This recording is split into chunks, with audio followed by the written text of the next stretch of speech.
Nabi Muhammad SAW ada meninggalkan rambut. Ada seorang sahabat namanya Khalid bin Walid. Khalid bin Walid pusing 7 keliling, pecinya hilang.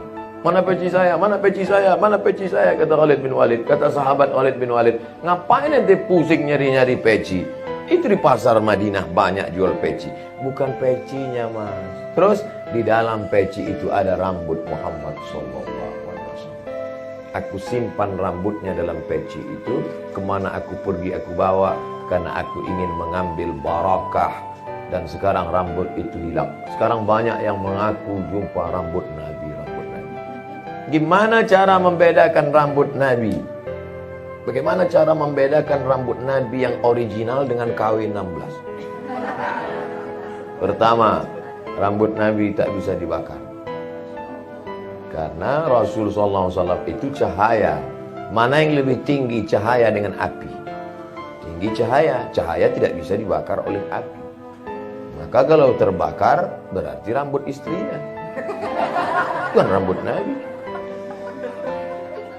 Yang kedua, rambut Nabi kalau dipotong, potong sekarang, diukur berapa senti, lihat beberapa bulan lagi, dia akan sepanjang itu juga.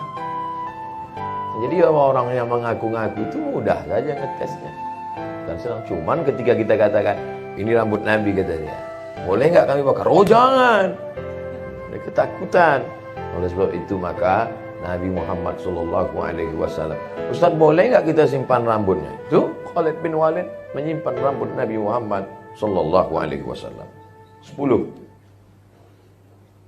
Air disimpan di dalam kulit kambing. Makanya ketika mengkuliti kambing itu jangan sampai bocor. Setelah dibuang lemaknya, dijemur, disamak, kering, dijahit kembali. Tempat air minum itu bahasa Arabnya qirbah. Orang Indonesia menyebutnya geriba. Kita melihat tempat air minum yang terbuat dari kulit kambing itu selalunya dalam film koboi. Sambil naik kuda minum. Tumpahnya lebih banyak daripada yang masuk. Lalu kan film koboi. Nabi minum di tempat air minum terbuat dari kulit. Ketika Nabi Muhammad SAW meninggal, tempat air minum dari kulit itu diambil oleh sahabat Nabi perempuan bernama Asma. Siapa namanya? Asma, pakai alif. Asma.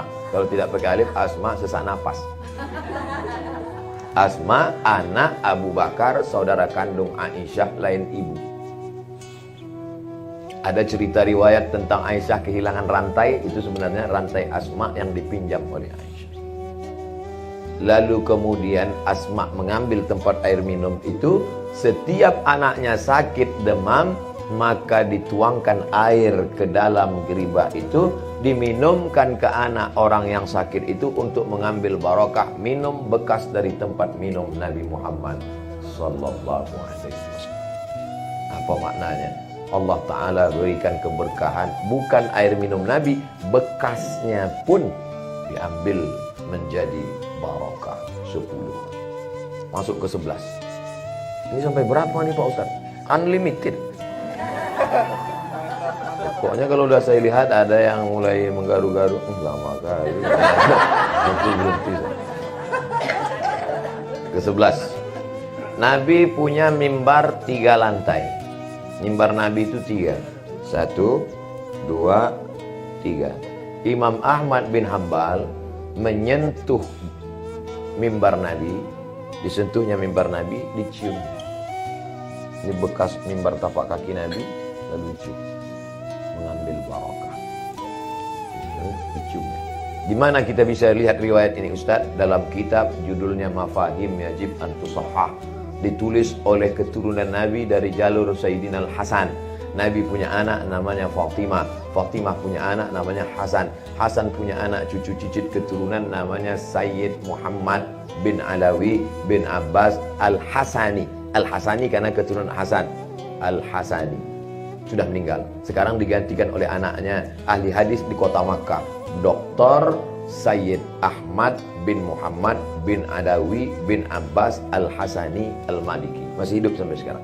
Saya kalau pergi umrah selalu ziarah, berkunjung, bersilaturahim ke rumah beliau. Yang ada video beliau memakaikan saya sorban. Nah, itulah anak Sayyid Muhammad yang menulis kitab ini.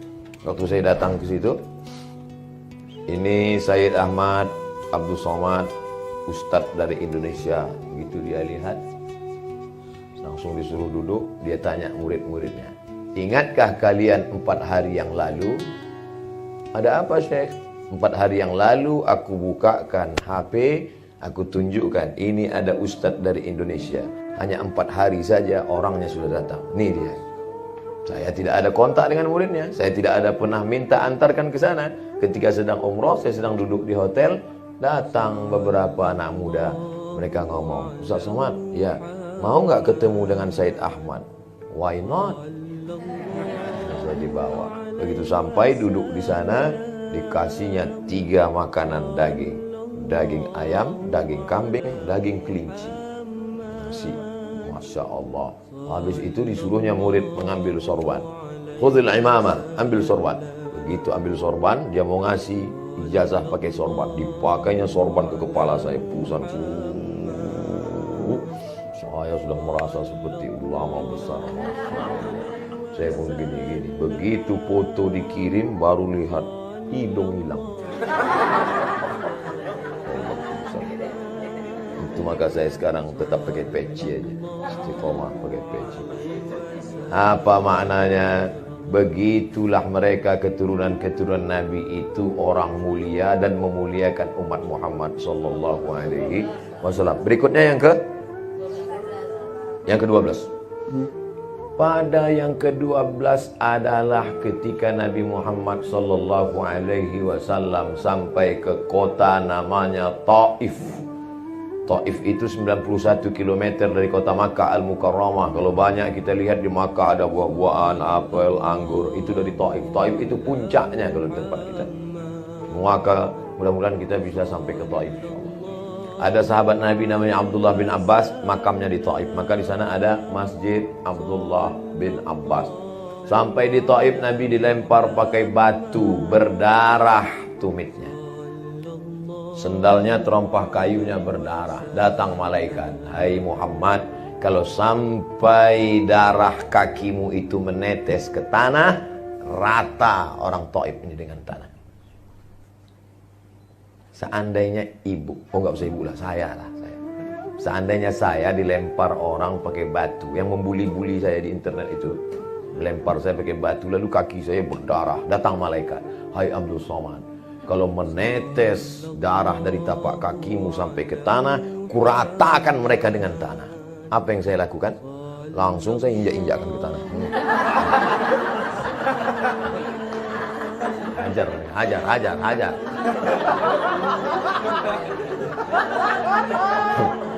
Nabi Muhammad SAW menahan darah dari tapak kakinya supaya jangan sampai menetes ke tanah karena sayang kepada mereka.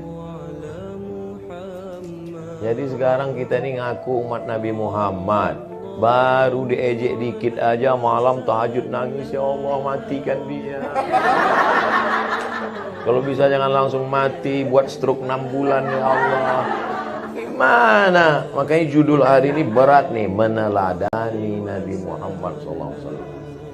Tapi walaupun berat kita ikuti sebab kita ingin dekat dengan Nabi Muhammad SAW. 13. Ketika Nabi sedang berdoa di Taif, datang malakul jiwal. Malak, malaikat. Malik, raja. Malik, pemilik. Tulisannya sama, mim, lam, kap. Malak, malaikat. Malik, raja. Malik, pemilik.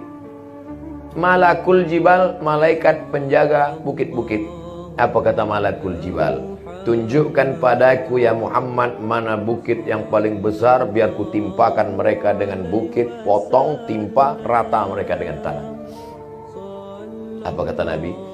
Asallah ayyukhrija min aslabihim man ya'budullaha wa la yusyrika bihi syai'a. Ya Allah, keluarkanlah anak cucu mereka yang akan menyembah Engkau dan tidak mempersekutukan Engkau dengan apapun.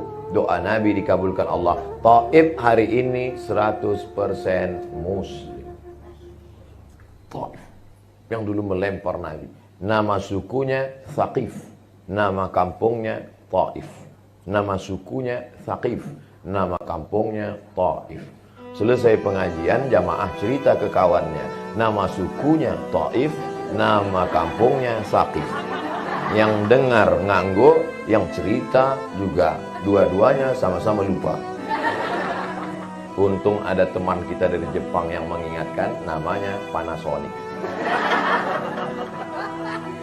Jadi kita banyak berutang budi dengan Jepang. Ada Panasonic, ada Sony, ada yang datang iPhone dari Belanda, dari Amerika, apel sumbing, iPhone. Ada datang dari Korea namanya Samsung. Satu datang dari Jawa Timur, Oppo. Saudara yang dimuliakan Allah, dimuliakan Allah. Tapi yang diingat nanti yang 12, bukan yang Oppo ini. 13. Bagaimana Nabi Muhammad SAW di atas bukit, di lokasi Bukit Uhud di kota Al-Madinah Al-Munawwarah. 13. Apa yang terjadi?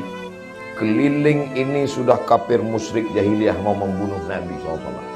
Datanglah salah seorang Nabi meminta sahabat, ya Rasulullah, likulli nabiyyin da'watun mustajabah. Setiap Nabi itu punya doa mustajab, doa pamungkas, tapi doanya cuma satu saja. Kalau kau berdoa maka rata mereka orang kafir ini mati semuanya. Segeralah ya berdoa ya Rasulullah. Segeralah berdoa biar kita selamat. Segeralah berdoa supaya kau jangan mati ya Rasulullah. Segeralah berdoa kita sudah kalah ya Rasulullah. Apa kata Nabi? Tidak, aku simpan doa itu supaya menjadi syafaat untuk umatku di akhir zaman. 14 abad yang lalu dia memikirkan kita. Pernahkah kita memikirkan dia?